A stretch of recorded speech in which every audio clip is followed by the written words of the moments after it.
All right, and welcome to the last session of our Knowledge Graph Forum. We've got a great panel set up today. I'm Doug Kimball, the Chief Marketing Officer at Ontotext. I want to thank everybody for their attendance, their interest. Thank our partners for their time and contributions. A lot of great knowledge has been shared, so I think it's a great way to wrap this up with an interactive panel. And turn over to you, Ashley. I'll be in the background, so it's all yours. Thank you. All right, great. And I will also say, if anyone has any questions as we go, we are doing Q&A at the end. So please put them over in chat and we will get to those at the end. So I am very excited to be joined by such an esteemed group of folks here. I know you've all heard a few of them talk, throughout the conference here. But now we're gonna get into the details, right? So let's kick it off.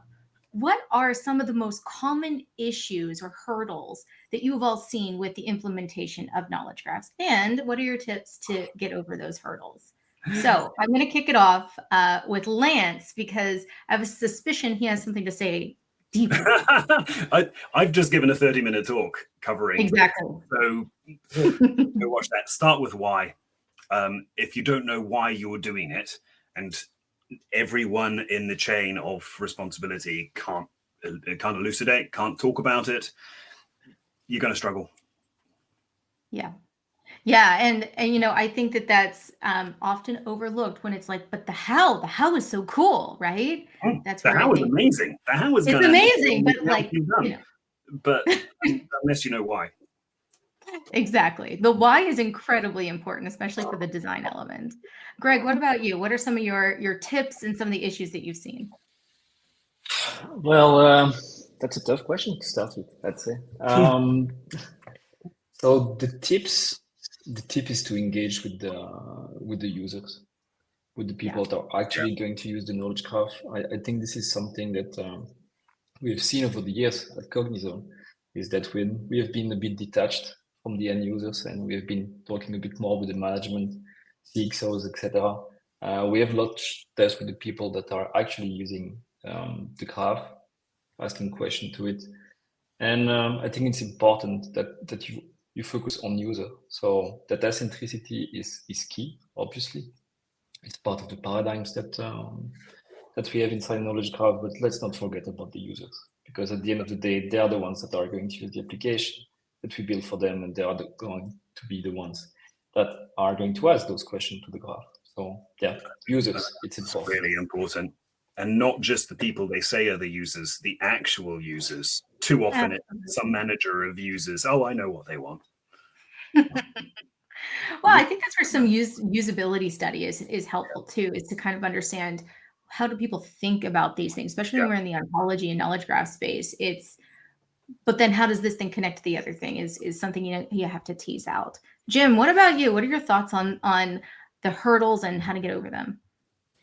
So I agree, having as many use cases as possible, and we have some clients who do like a pipeline of a dozen that using lean canvas very rapidly, and the real users. But going to the other side, the very beginning, people, and that's the implementation team, the users, especially users, think of what's on the screen. And what happens then with Agile framework is the features and epics and stories tend to get defined as process.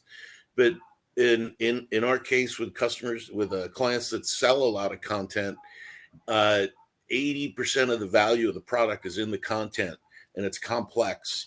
And what we've found is you need good sampling up front, and you need to engage whoever the experts are on marking up the structure of that content. And we've even found that, a good analyst with 5 curators, let's say, that are often brought in at the end when the thing's going live, you bring them in up front and you can churn through 5 times as much content. And then with the Agile, you want to define features that are actually content features, like a citation, not how a citation appears on the screen. Yeah, no, plus to that. Making sure that you bring in subject matter experts, whether they're analysts or the folks that are doing annotation or what have you, that is very critical, right? And it kind of goes into the user. In a way, they're kind of the users as well, right? And sometimes they are the user. where they're thinking through the problem space, and they're very useful when you are trying to then model what that space looks like.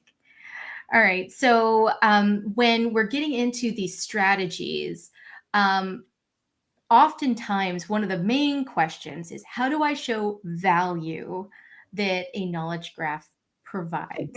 This is a huge can of worms, I know.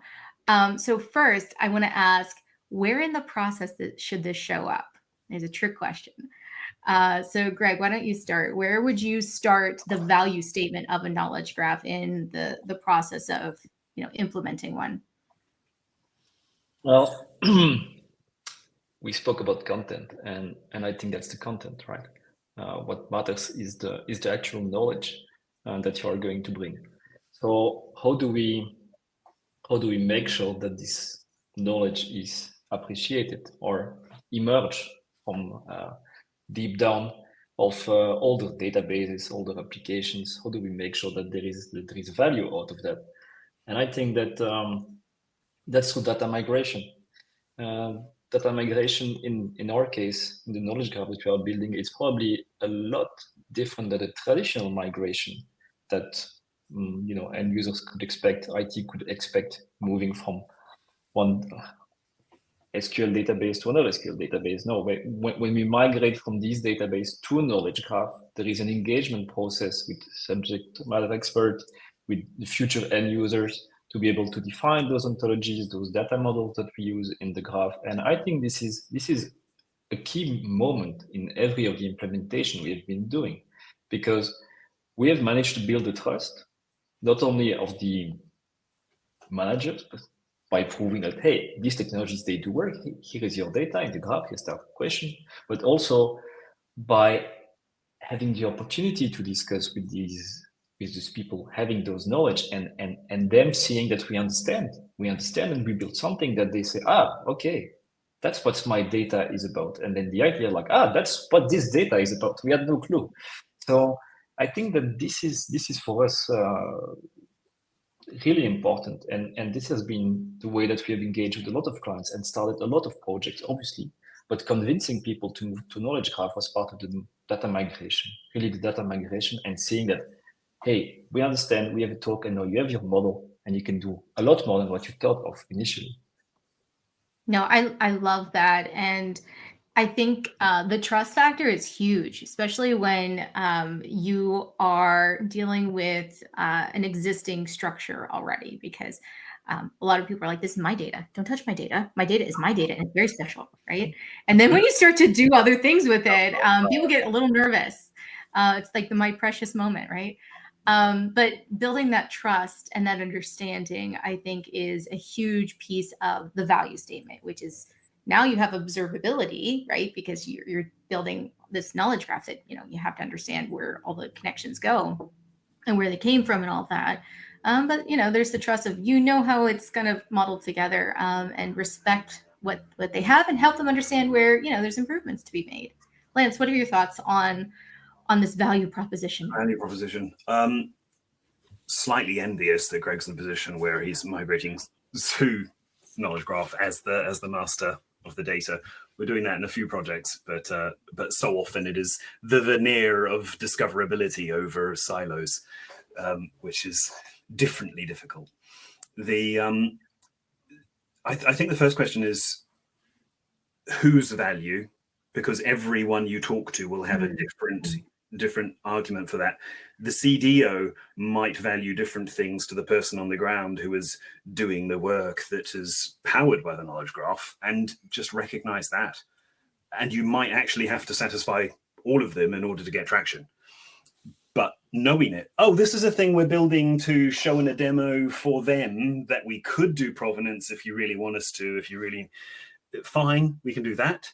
Boom, look, we can see where it came from, is a different thing to, hey, here's a tool, it's in your hands, and does it answer the questions you need? Almost, but not quite. Different things. Yeah, and prioritization of those, right? I mean, absolutely. They all have different needs and wants, and which one is going to override the other is unfortunately a question we always have to ask in the KG space. Whichever demo is coming most rapidly. Exactly. Yeah, hopefully it's not the loudest voice screaming. Yeah. Oftentimes it can end up that way. And Jim, even if it is, just recognize that and go, we're doing it because they're loud. And yeah. it's fine. Or come, I mean, that's where the data gathering piece comes in with the value proposition, right? Is you kind of understand all of the needs of the various stakeholders from, all different levels. And if you have the data to back, why is one thing, causing more pain or, less opportunity than another? Usually the folks at the top, who are usually the loudest, can recognize that and listen to it. All right, I'm going to pass it to Jim. Jim, what are your thoughts and experiences on this value statement, nettle of thorns? So again, I'm going to go to what we said earlier, the pipeline of a couple dozen use cases that generate revenue for the clients I work with, and I also think that the POC is a risk. There's selection bias, which is very different than an MVP. And when you're prioritizing, you can prioritize something simple to start with to get all your processes in place, whether it's the analysis or the conversion of history or migration, or the CI/CD pipeline. And I can give you an example of a client that wants to made a bunch of acquisitions and wants to do universal search. That's hard, right? But the idea of popping up on any one search, cross-disciplinary articles, and giving somebody outside their subscription 3 tastes a month or something like that to extend subscription and generate revenue, then the program starts to become self-funding. And that's easy. And the other thing I would just say is, it's going to sound dirty to some people, but you can forget about upper ontology and you can do modular ontology, where if you have a decent ontology group or person, you can just define it, encapsulate it, just like software, where you have a minimum number of connections to other parts of the ontology that you'll work on beyond the MVP for new use cases. My goodness, I wish that advice was followed by quite a few people I know. I mean, to each his own, right? I mean, sometimes the upper level ontology is very much needed for, a specific use case. There's always a use case for something to be, the best course of action. But yes, I too have been in projects where the upper ontology drives down a whole project and no one knows where it goes afterwards.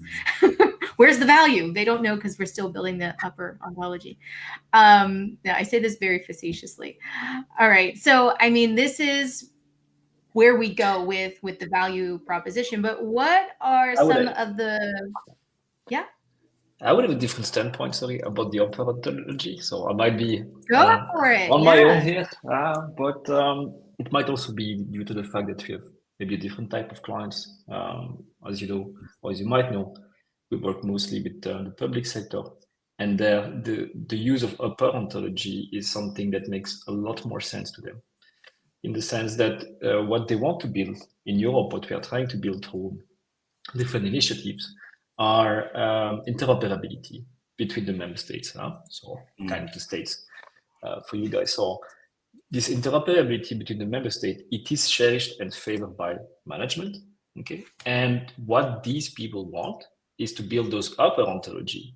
And then, the member states, they can go and have their low-level ontology, if I can call it like that, or their modular ontology. But building those top ontology is really critical for them, and I think it enables autonomy for a degree. Yeah, and we are engaging with them on that level first. Okay, and then when we have the opportunity, we do those modular ontologies, but we are also really, I mean, I'm not saying that it should be top to bottom, okay, but they have the usefulness specifically on the public sector. That's interesting. We've got a client in the UK public sector who's working on the ontology IES, which is the Information Exchange something standard. Would I call that an upper ontology? Not quite. It's quite in the nitty gritty of let me get these concepts across. I think it's a very pragmatic way to slice the problem, as opposed to the BFO style thing with them. Not to slander BFO, but I'm sure it's useful to some people. that we're saying here, right, is like upper ontologies are not necessarily bad in and of themselves, but I think if you just go full tilt and just say we're going to build the whole thing, we're going to have it all set up, and maybe that sounds logical to start with, but oftentimes it takes a very long time to do it, and you have a lot of trial and error. And just make sure that if you are going with upper ontology first, that you time box it, you scope it appropriately, because we're talking about value statement here. So you want to make sure that you at least can show some value with what you're trying to produce. So it makes perfect sense. Lots of use cases need, I think, as Greg, you're describing, that level of autonomy is building out those constructs so others then can use them and pick them up and propagate into their own systems. Any more on upper ontology, which was a fluke that came in, but I'm glad we talked about it. Well, I gotta clarify a little, because now, in the context of the other two, it might sound like a bit of a hack. So let's just take time.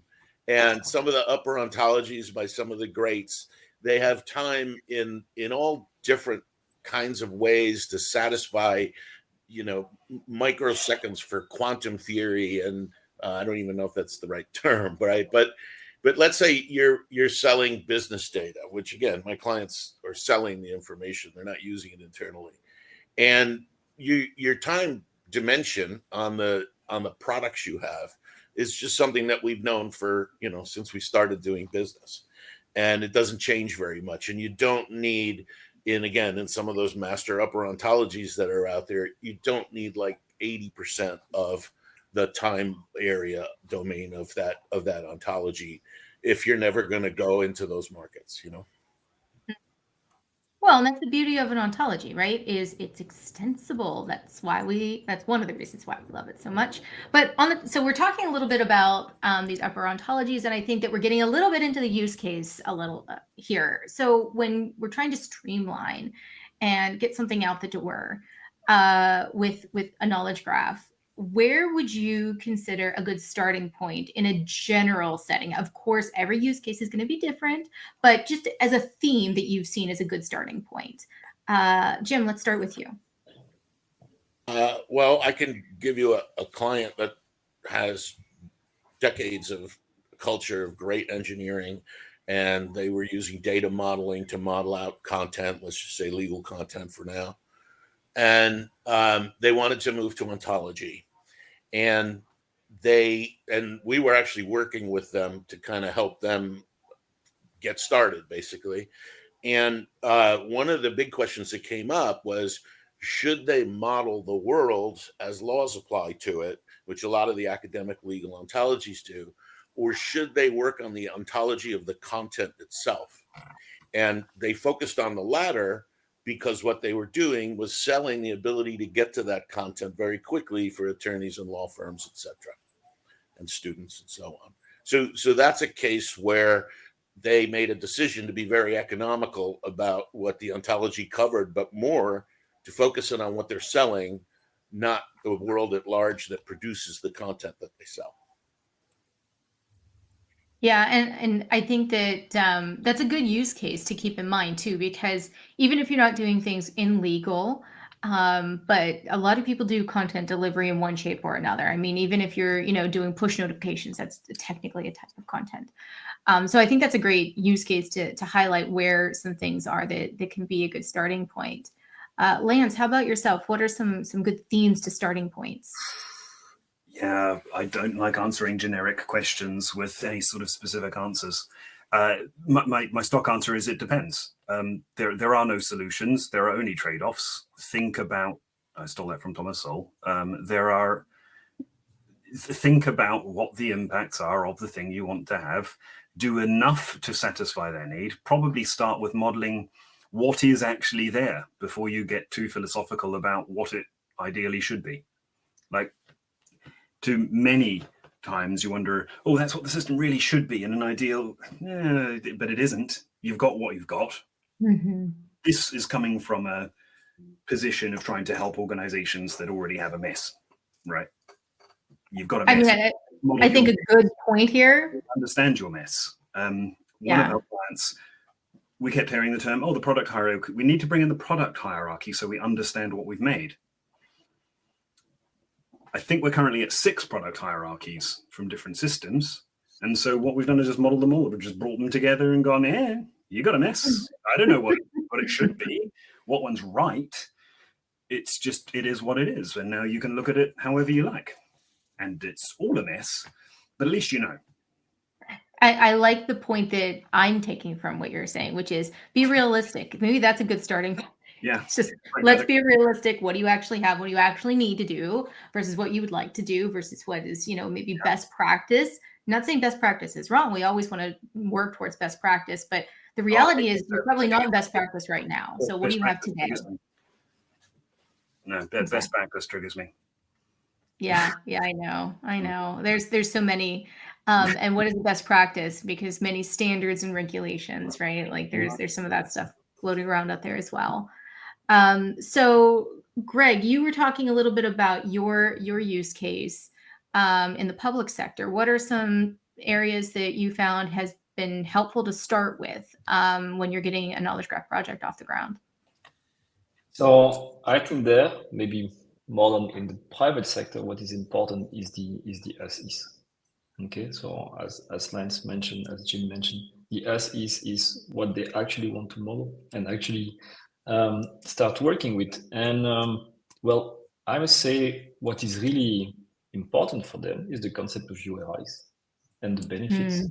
It might sound a bit silly for those of us who are literate in that field, but explaining the paradigm of URI and how it's going to change their life, the life of the organization, to be able to unambiguously refer to something as being something, and to shift from those URLs to URIs, this is something that is mind-blowing for a lot of people. And this is something that is helping specifically, those cross-national organizations that we are working with, by saying, okay, so this concept, that's how people are going to refer to what's a qualification, because we work in the qualification education domain, what's the skills, what's an occupation, build that taxonomy. And every time somebody will point to that URI, they'll get an answer about what this is, the translation in the languages in the European Union. And I'm like, why? How can you do that? And well, the magic of URI. So it starts with the basic, really, and the models. But URIs have been mind-blowing for a lot of people. Yeah. No, and I think that that's something that I often forget too. I regularly have folks ask me, what's this thing about linked data? And then trying to describe it, and then it's confusing because linked data, as Tim Berners-Lee dictated, is not necessarily what we see everywhere where we talk about linked data. And so then we start to talk about URIs, and people are like, wait, it's just a URL, right? I'm like, kind of. And then you have to kind of walk through because what happens, what I have noticed is you say that on a call or in a meeting with someone, and then there's someone like off on the side Googling, what's a URI? And then they start to get, all this information, which is not necessarily bad, but there's a lot of it, and none of it really none of it really agrees completely, and it can be very confusing. So I completely agree with you, Greg. That is a good place to start and kind of talk through like what are the benefits of that simple change, and also make sure they're educated on what that actually means for them. And another good example, if I may, is the legislation and the case law. A lot of tribunals, a lot of judges, they are basing their decisions on legislation. Okay, and they used to put, just the title of the legislation, maybe in the best case, like the number, the year of publication, the journal, the number, eventually the page. Now, with the systems that we have, they just put the URI.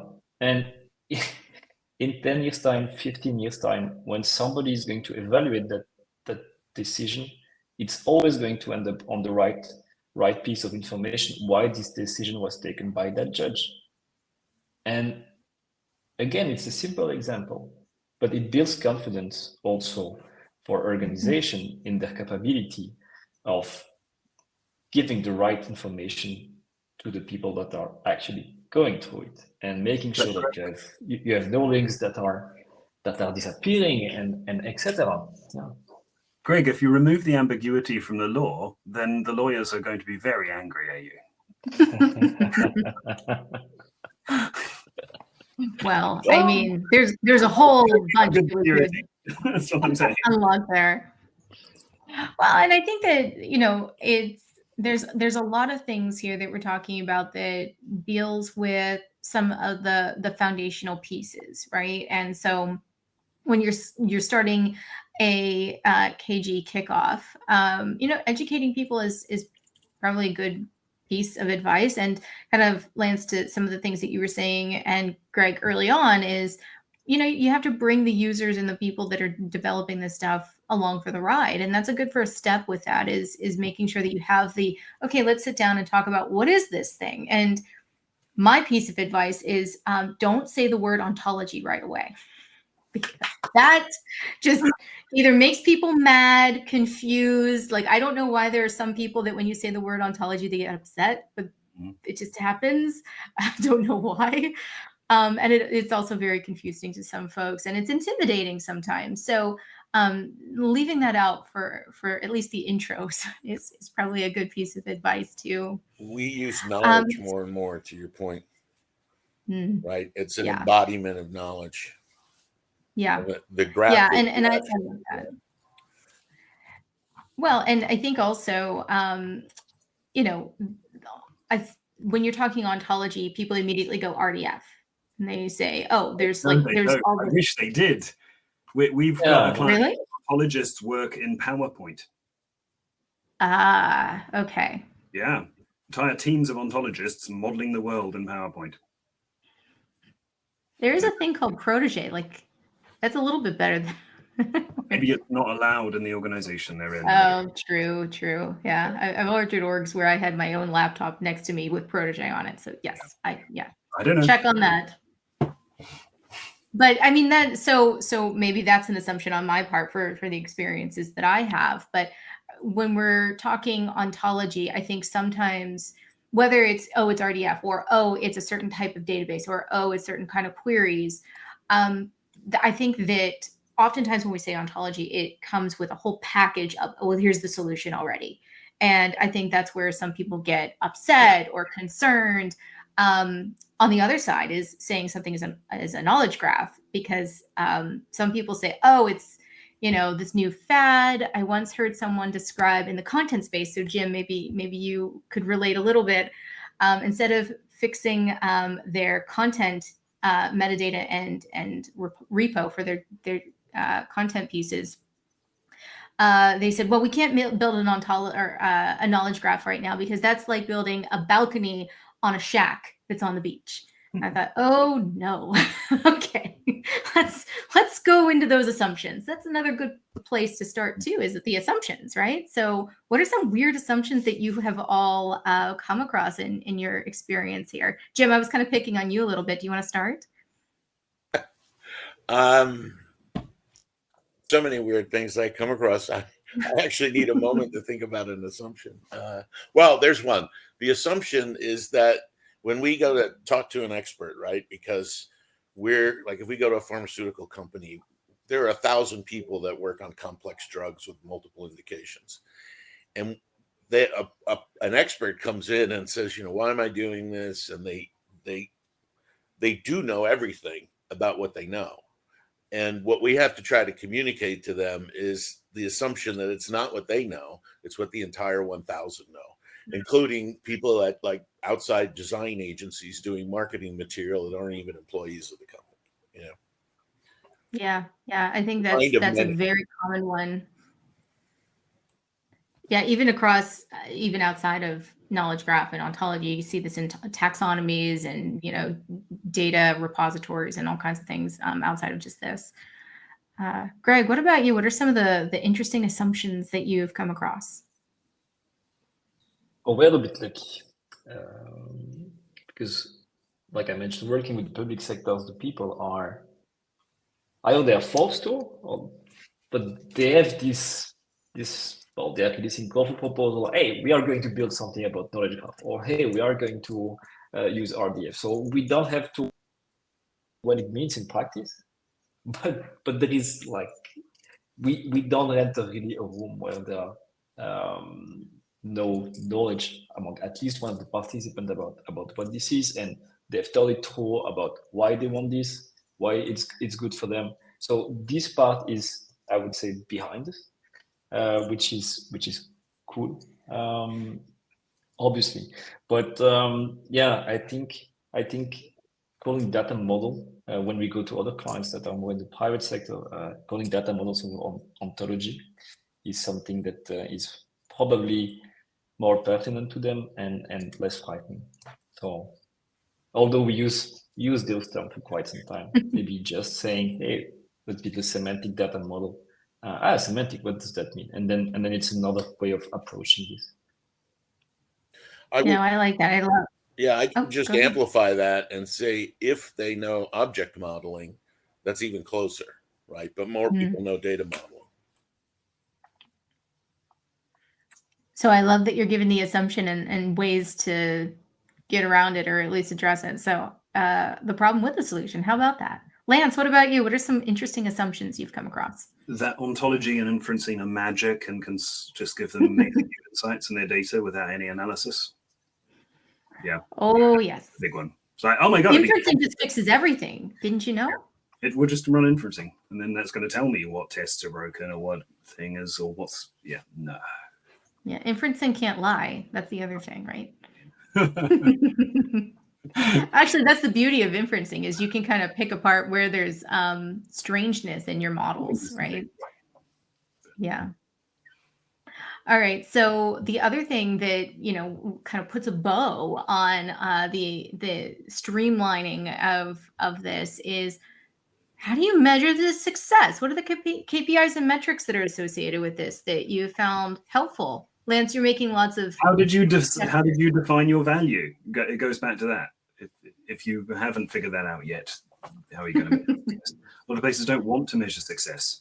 I mean, in the broader context, we come across projects that they've been already doing their enterprise data model or common data model. They've been running things like that for 5 or 10 years, and they've delivered nothing of value, but they keep going.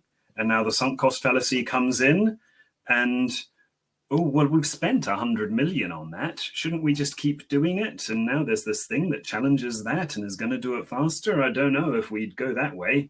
Suddenly, you will have proved my thing was bad because we didn't have metrics for value. Yeah. I mean, that's a fallacy, right? Is, this thing was useful and it was useful for so long. I'm a fan of you have to. No, it's just that we've spent that much and it's not useful yet. It's not useful yet. You just spent a lot of money on it. Yeah, and then we're coming in and going, we're already useful. Can you use us? Oh, the other one we spent so much on. They're comparing cost to value, which is. Yeah, I see this the most when folks are doing some kind of migration strategy is, well, it's just too costly to migrate from something, so we're just going to keep the broken thing and keep putting duct tape on it. And MacGyver did it, so we should be fine. Maybe I'm dating myself with that one. Greg, since you were talking about migration, what are some strategies that you have had or some ideas on metrics and KPIs? Yes, well, it also relates a bit to my talk on Tuesday, where I described what the product that we have built does. And basically, well, one thing that we are measuring is we are using Shackle. Okay, so we are using Shackle alongside the ontology, and we have this tool, Anami, that loads on top of the knowledge graph, and through Shackle, we are able to calculate a score, I would say, of the quality of the name graph against the ontology. So I think this is one way to look at the quality of your graph. Obviously, it's really related to Shackle, and this is something that kind of the next step for some of the people out there. But we have this then view on specific name graph, but then also on the RDF type. So, for example, in legislation, there are acts, there are consolidation, there are case law, etc. And you can really see by types what's the quality of your data, what's the quality also of your control vocabularies that you are using, etc. And And I would say it's a tangible metrics, and this is something that the end users, they can interact with through the tool, and they can, it's always cool to see red become green, right? Except if you really love red. But otherwise, it's really nice to see green popping up, and that's a way also to engage people that are maybe a bit less knowledgeable, that are just used to being end users, not thinking too much about what we are doing. Hey, let's fix the quality of our data. The manager would be happy, and yeah. So that's one thing that we can see to increase the value. It's really the data integrity, and then something that is really not tangible, but I really like to see when I go back to clients that I haven't seen in weeks or months is the knowledge dissemination. So you go into a room and there is a new person that is there, and hey, I've heard about that project. It sounds interesting. Or hey, these people have told me that.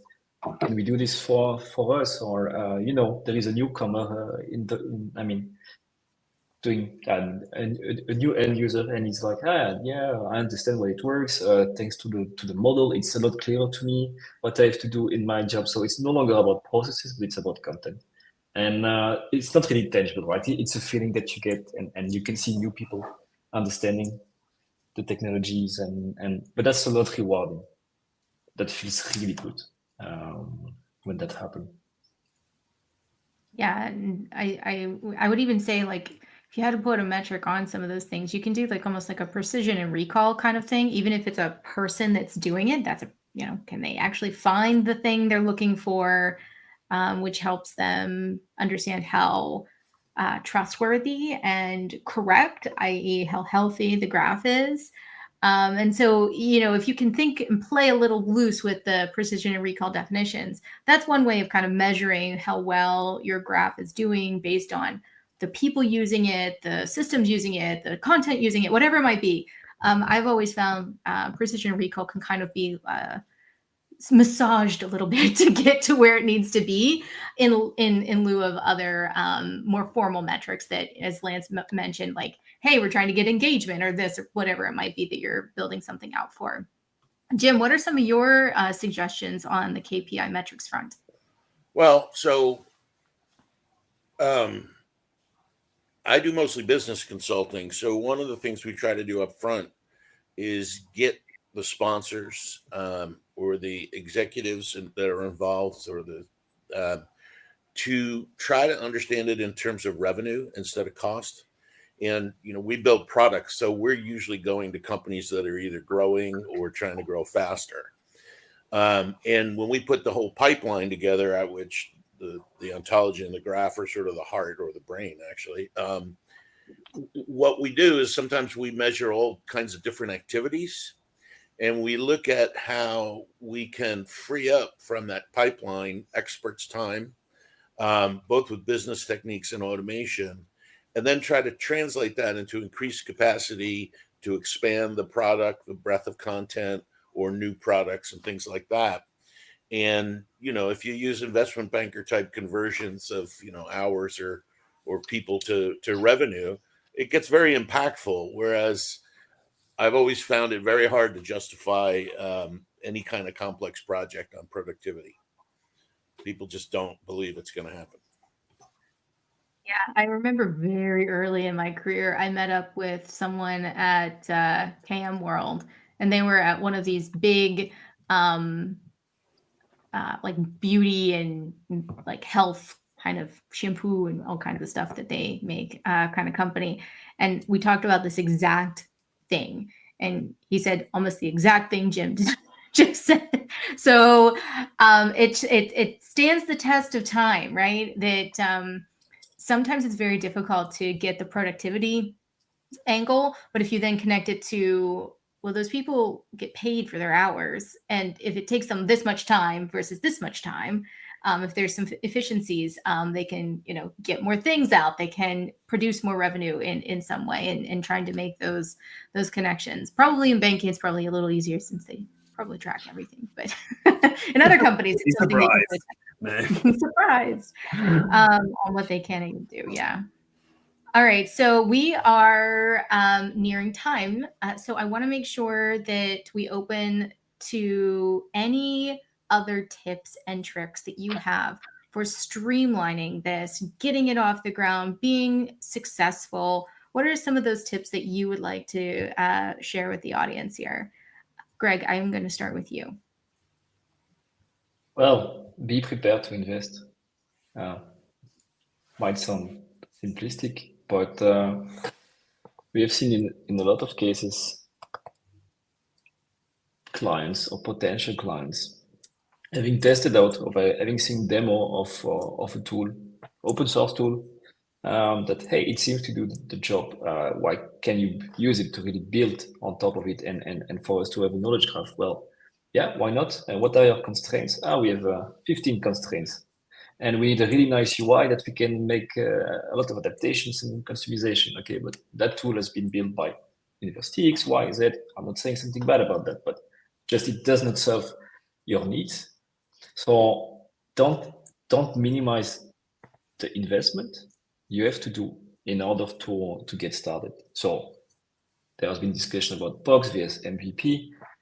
This is something to take into account. What is the best approach for the client? But there must be an investment from the beginning to be able to showcase value, and that's true for any IT project. But since knowledge graph are stemming from linked data and linked open data, there is kind of this connotation that, hey, it's not going to be that expensive. You can probably reuse things that are out there in the internet. And well, spoiler alert, yeah, that might be true to some extent, but when we reach a level of complexity or a level of necessity, that's not going to work out, and it's time to decide whether you want to invest or not. So investment. Nice, thank you. I think I wish I was taking notes too. I mean, I would second a lot of those points, Greg. And Jim, what about you? What are some of your closing thoughts on tips and tricks for, sealing the deal and getting it done and making it successful? Yeah. So some of the people are asking questions I see about query languages and things like that. And there's a technical business term called business services, and there's a whole lot of literature out there about it. But you could almost think of it as a department, right? Or a pod. But the idea is that you have everything that you need in terms of skills and capabilities and automation within that business service, encapsulated, just like services and technology, right? So as an example, numerous clients, I'm working with one right now, we created an organization to scale them 2x, 4x, 10x, whatever. And one of the pods, if you will, or business services was semantics, right? Modifying the ontology, even adding a synonym to the vocabulary that, you were talking about machine learning or an LLM spotting the edge cases. The new comes in, and what the standard answer is, they'll sit in IT, right? Then they're not going to be available, right? And if you can encapsulate in the business service, in the business group, that ability to do query languages, let's face it, I don't care whether it's Sparkle or Shackle or whatever, it's going to be the same thing with like in the old days in the 90s with data and SQL. There's going to be a few people to get it and the rest won't, but you form a team. And there are specialized skills within that team that are different, but together as a whole, they operate well. Amen. I might have a little bit of a different opinion on that, but that's okay. I think there's a lot of great tools out there that are now allowing for natural language queries that just translate things into a SQL query, a Sparkle, like all of them, right? All of them are out there. And that doesn't even mean that they're going to be the perfect query either. But I'm all about making the graph more accessible to anybody, because I think it's too often this white tower where only the really special ontologists or data engineers that are also doing data science, if they're the ones who are building it and using it, are really equipped to use. And I think that's where some businesses get into trouble, though, because if your sales guy, right, or your CEO or whoever it might be that's using it doesn't really understand how to use it, that spells a little bit of a disaster later on, probably, because when they're looking at a spreadsheet of costs, and knowledge graphs usually cost a decent penny, and they don't really know what it does. Like, there's the KPIs and all those other things that you can present, but if they can use it themselves, I mean, that's like golden in my mind, at It's least. so great. Why isn't everyone using it in the org already? Yeah, I mean, I think that some of the problems are people are intimidated by it, or they don't really have the technical skills. But there's enough out there now, I believe, that you can break down those barriers. But again, that's only recently, so I'm sure it's not really highly adopted quite yet. I agree with you, but I also, it's tested over time, right? That the salesperson or the PhD that's writing specialized content, or lawyer that does this intermittently is going to need something highly structured, right? Like a committed UI around specific use cases. But the ad hoc stuff, they're not going to get, right? And oh, for sure, I agree with that. And so when if you have somebody doing ad hoc stuff, first of all, they're frustrated, and people are never going to say it's me. They're going to say the system's bad, right? But second of all, they may make incorrect business decisions. And Citibank had an error where they sent $900 million, I think, or something, to counterparties that should never have been sent, just the interest. Yeah, I mean, that's where there's all kinds of things that you have to put into these types of models where there's checks and balances and making sure that there's, access and rights and, all of those other things, not just, some of the risks that Jim is talking about, but just like, hey, should everybody be able to do this? Should, if this node is accessed, maybe there's like extra review that needs to be done before you take action on it, because it's a really, scary one if something goes wrong. Yeah, we were talking about use cases, right? And you have the personas. And if you look at around the company, if it's an internal or if it's a product, you're going to do it. But internally, why not have the different personas, like the sales manager versus the analyst that supports a given territory and so on? Absolutely. Lance, I want to make sure you have your chance to give your last tidbits of wisdom. You've already got a problem with silos. Don't make it worse by going, there's the knowledge graph team. Help us disseminate how to, which is, I think, really what Jim is kind of hinting at, is disseminate that, get someone who gets it in the teams that are doing. Get out of the way of us talking to SMEs. Like, don't be there to arrange the meeting. Just point us in the right direction so we can gather the knowledge and then ask them. Think about what your success criteria are, and be prepared to pivot when you find that's not working. What's the smallest experiments you can do? I mean, this goes back to Deming in the 1950s and 60s. Like, this is not new stuff, and yet organizations are doomed. Maybe I should write a book and just regurgitate everything that everyone has already done, because it's not new and it's not novel. It was then, but it's still valid. Yeah, nice.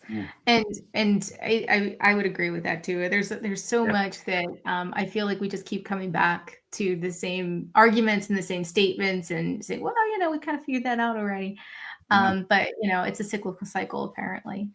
All right, so I want to make sure that we have time to get to the Q&A. So the first I see from Yvonne is, what is your estimation of the success rate of KG consultancy assisted projects versus non-assisted customer DIY KGs? So let's start. I won't start with you, Jim. Not yet. Unless you want me to. Well, Greg, I'm going to start with you. It depends on the customer. That's what I'm answering. Well, yeah, I mean, of course. Well, I think it goes down to the investment part I was mentioning before. A lot of DIY are like trying to use bits and pieces of existing codes, of the existing open source software that exists, and when you arrive, you're like, okay, that's cool, but I don't think you got it quite right. And like I said, the success criteria, either you kind of change them as Lane's hinted, or if you don't want to change them, then you might have to look at, okay, did we do it right, doing it on our own and not engaging with companies that have more experience in building those knowledge graphs. And at the end of the day, if you compare the two approaches, it's probably going to be cost effective to hire a consultancy company than to try to do it on your own. It's obviously depend on the team that you are putting on it. If it's one person, it's going to be less costly probably. But if you're trying to assemble a team, like let's try this out, and we don't really have a clue on how it's going to, how it's working and what would be the end benefit, then yeah, that's probably not the way to go. Yeah, I would not assemble my car in my garage. Yeah. Yeah, I think it's also the part that you need. I mean, is it the end-to-end solution? Is it, hey, we need, modeling? Do we need to set up the graph database? Like there's, other stuff if you don't want to do the whole thing yourself, right? That's another option. Lance, what about you? What are your thoughts on enormous selection bias in the question inherent in we come in to places that have either realized early or realized late they need some help. So I only see it where it's going wrong. Sometimes you come across people within an org who have come from other orgs and you get oh, we tried that, it didn't work. Did you call us? No. Well, things change, right? The technology changes, the people involved change. Timing matters. Maybe it wasn't the right time for that in that org. Maybe someone else's pet tech won instead. Who knows? Yeah. Jim, what are your thoughts on this? Well, I was thinking about it while the others were talking and listening to them. And I think one of the first things, because I'm doing most of business consulting, first things I do is look at the org chart. And if you see, for example, a title of Chief Content Architect reporting into the Chief Product Officer, or you see Head of Content, VP of Content Operations reporting into the COO, not these two into the CIO, right? That's a sign that it's a mature organization where the business understands that this has to be part of what they do, not I don't know whether I'm going to sign for something that costs 8 times my house, And that's a good tip. Thanks for that. I think that, org charts can speak a lot to a lot of different things, especially if you're in like a matrix kind of setup. So I think, Jim, you answered the question on Sparkle query generation. So I will go down to see a lot of folks, thank you, are just having discussion in chat. So adding their commentary to the questions we've been asking. So that's amazing. Thank you for that. Let's see. So from M Lane, at what point do you walk away from an organization seeking to adopt AG? Is there such a moment? I'd say no. I'd say no because, like I mentioned, these knowledge graphs they are coming from this semantic linked open data world, and I think all of us are kind of evangelists. And as evangelists, you want to convert people, right?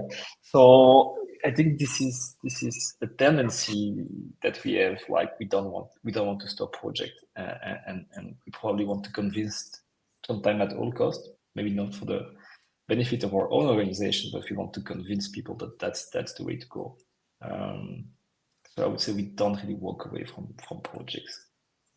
You're just going to keep going at it until it becomes a thing. Yeah. If you do it long enough, it will happen.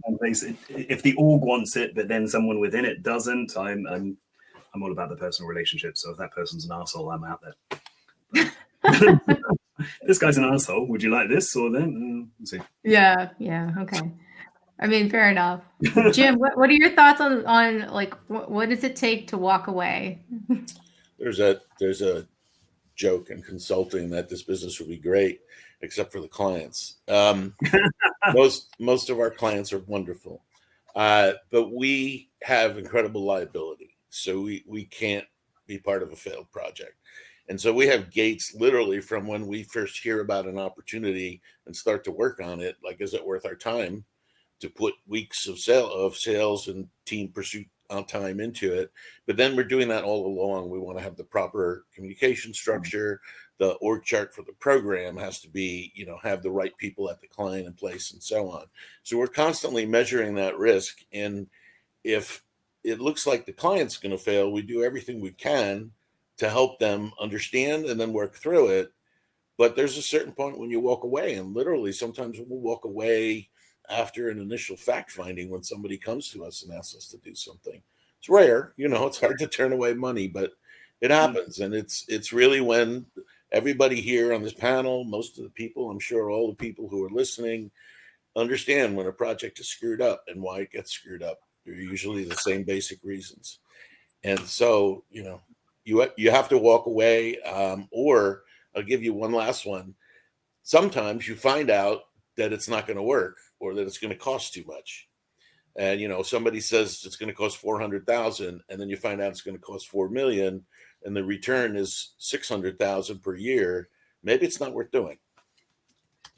And some of the best. Oh, that's your part to help them with that, right? Yeah, exactly. When we did the strategy, you set up the program, it's really finite the way that we do it on a line item basis that becomes a project or a work stream with estimating.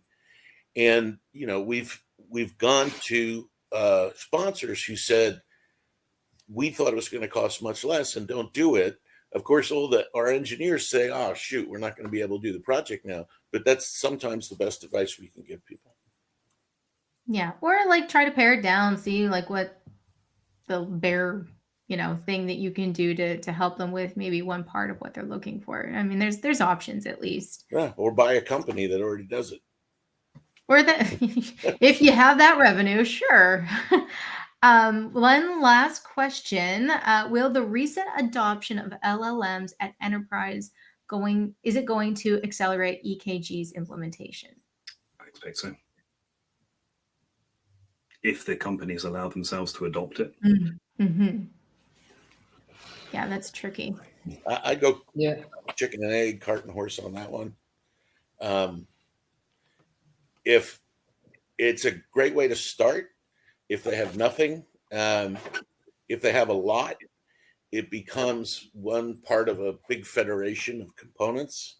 So we were talking before, maybe it was Gregory, about people just understanding or disambiguating just common language in the office.